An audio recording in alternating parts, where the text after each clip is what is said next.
My original version of this RC remote control device, which the whole concept behind this is to come up with a generic device that will work with any sort of Bluetooth input and then output to either analog or digital depending on the car. So something that could be used across multiple devices. But anyhow, uh, this is the first one. This is the one I'm still going to be making available, but it's also the more complicated one. It's got a screen, a little setting dial. It has the analog output with the digital potentiometer in there, and then it has the 817 opto isolator board. Now I know that my user has been very eagerly waiting to get his boat in the water again and working, and I thought to myself, you know what, probably the best thing is to simplify this a little bit and just get down to the core features, especially for something that is going to be a digital device. It doesn't need the analog, it doesn't need the fancy display or anything like that. So that's where this new one came about. So it's the same concept. The layout's a little bit different because I just the spacing and whatnot, but same basic idea. You have the Raspberry Pi here. This is the Raspberry Pi Pico 2W. It's powered by USB-C. I use a little adapter, USB-C to micro adapter, so that I don't put excessive load on that micro adapter.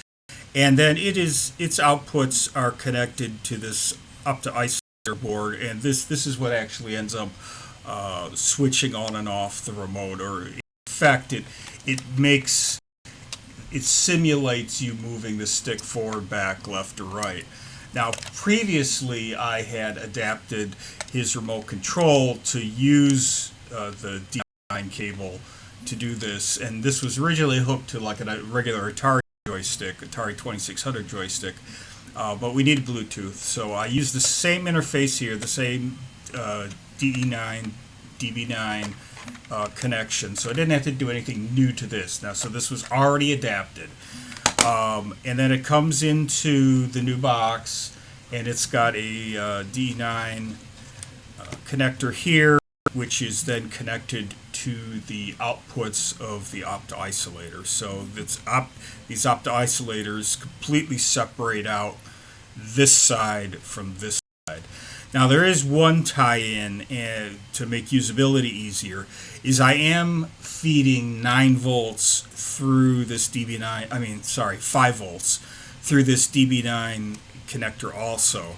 And what I do is I pull the V-bus from the USB-C micro connection on the Raspberry Pi, and I feed it up. So that the board is running 3.3 volts, but it's able to send that 5 volts up to there, which is enough power to power this remote, because this remote takes, I think, 3 or 4 AA batteries normally. So no batteries here, power drawn from single source, so you only need this one power connection going out to handle both of these units.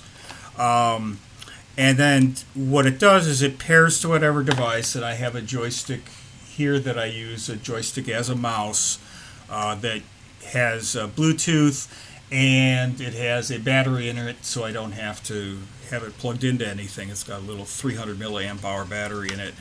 And as you move the stick, you can see, and it's a little, let me dim down the light a little bit. Two things happen. One, you see the direction on the 817 board, so you see forward, back, left, right. There's also, in the code, there's a safety feature that prevents it from doing forward and back at the same time, or left and right at the same time. Now, a forward direction and either left or right is fine, but you don't want forward and back because it'll get really confused.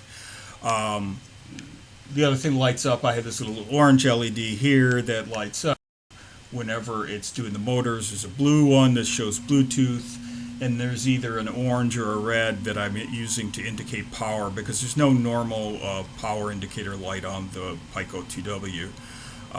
And you see these little black things here. These are little 3D printed parts I printed to kind of dim down these LEDs because they were just too bright. I don't know if that's really going to work out in the field when you have sunlight.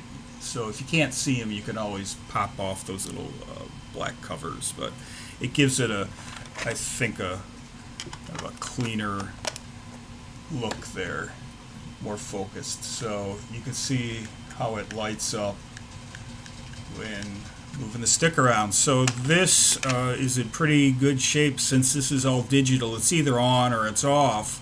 I don't need all the sophistication in the digital pot and the tuning that I required in the other one. So the car is still going to need more work.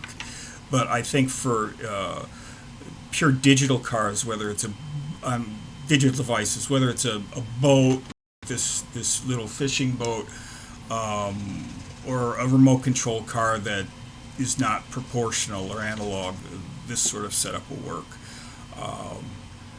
And so there we go. That is what's happening with this. Hopefully we'll be able to get this doing some fishing real soon.